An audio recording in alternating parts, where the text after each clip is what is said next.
Aquesta iniciativa solidària naix que fa 3 anys amb la col·laboració de la Junta Local de la Lluita contra el Càncer de Llíria i el Club Esportiu Bàsquet Llíria. Com a club solidari que som, demanem a tota la gent la seva col·laboració per a que el tercer encontre de la lluita contra el càncer siga un èxit. Vos esperem el proper divendres, dia 4 de gener, a les 8 de la nit en el pavelló Pla de l'Arc. Serà un partit on no n'hi haurà perdedors, serem tots guanyadors.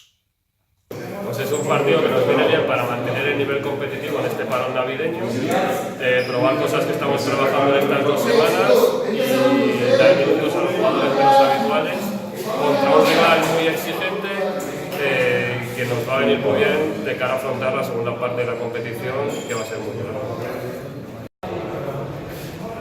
Pues, bueno, teniendo en cuenta que no vais a ser un partido amistoso, pues la gente siempre intenta afrontar este tipo de partidos, o sea, como son, en el respeto que meréis, porque siempre es una buena causa y claro, la única forma de estar a la altura del partido es estar intentando jugar a un buen nivel. Entonces, la idea es siempre estar a un buen nivel para estar a la altura del partido. Porque es un partido de máxima rivalidad contra el Valencia Basket y lo necesitamos y queremos que disfrutéis. El objetivo es recaudar la mayor quantitat possible de diners per a una bona causa. Sobre una causa solidaria.